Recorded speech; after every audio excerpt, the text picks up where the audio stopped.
The Dragons are starting to breathe fire rather than inhale it, but they are not yet bomb-proof.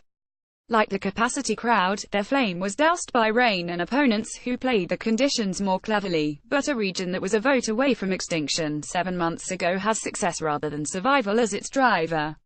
Had members of the Newport Rugby Club, but then owners of Rodney Parade, voted in the summer against a proposal to sell the ground to the Welsh Rugby Union, the Dragons' main investors would have demanded their money back and the region, in the words of its chief executive at the time, Stuart Davies, would not have had a future. Now the Dragons have signed 2 Lions, Ross Moriarty and Richard Hibbard, for next season and have 2 more, George North and Taulup Faletau, in their sights. We have made a number of changes in a short space of time, but we are not satisfied with where we currently are, David Buttress, the Dragons' multi-millionaire chairman, said. Our intention is not to stay behind the other teams in Wales and we are working hard to add to the playing salary budget to make the side more competitive. We have made exciting signings and are confident more will follow. The Dragons had not lost at home in the league since the opening day of the season, while the Blues had lost 4 in 5 on the road.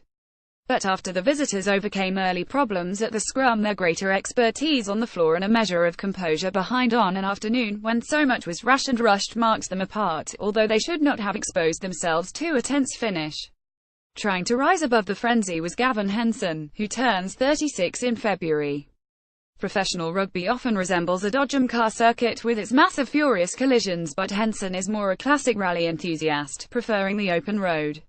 He had to endure a few dents to his bodywork, missing a tackle that led to the opening try of the game and going missing for the second, but he was alert to opportunity, waiting for a moment that had not arrived by the time he was taken off after 67 minutes.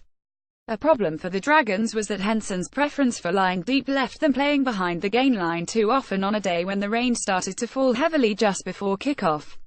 Last season that would have meant a pitch even heavier than the home-side's tight head prop, Nicky Thomas, a throwback to the days when players in his position did not have the inconvenience of tight-fitting shirts, but a £3 million investment in the playing surface last summer was another part of the drive to lift the region from the bottom. The largest crowd of the season anticipated a first home victory over the rivals in the league for 3 years and the opening quarter justified their optimism. The Blues were so taken apart up front that Bradley Thayer was sent to the sin bin after being held responsible for 4 successive collapsed scrums.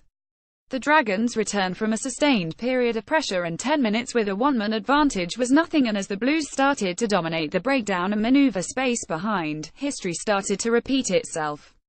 Gareth Anscombe gave the Blues the lead with a 25-minute penalty on a day when he missed 3 of his first 4 kicks at goal, including the conversion of Aled Summerhill's try 4 minutes before half-time after the impressive Owen Lane had trampled through Henson's challenge and Joe Davies had inadvertently gave Summerhill the scoring pass. Henson's 40 metres penalty before the break made the score 83 to the Blues, who scored their second try 10 minutes after the restart, Henson rushing out of the line too quickly, and extended the lead to 19 points on the hour through Tom James. The Dragons finally stirred the crowd through Lloyd Fairbrother in a driving maul 6 minutes from time that resulted in a penalty try, but the cameo was not enough. Bernard Jackman, the Dragons' head coach, said it was an opportunity missed.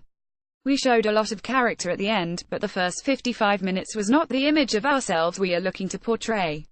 A capacity gate was what we wanted, but perhaps it meant we were not able to deal with expectation. If so, we need to fix it because we want to play in front of big crowds regularly, but we are nowhere near where we want to be. Newport, Gwent Dragons. Amos Belcher, 74 Hewitt, Warren Rosser, 61 Dixon, Howard Henson O'Brien, 67, C. Davies Pretorius, 51 Hobbs T. Davies, 51 D. Thomas Fairbrother, H.T., J. Davies Landman, 60, Hill Captain, Wainwright, Benjamin, Shiki Roach, 48.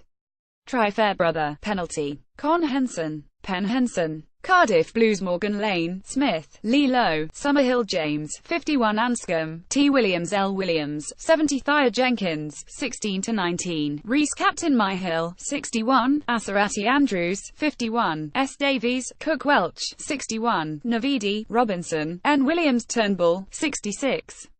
Tries Summerhill, Lee Lowe, James. Cons Anscombe 2, Pen Anscombe, Sinbin Thayer 14, Myhill 73. Referee A. Brace Ireland. Attendance 8,722.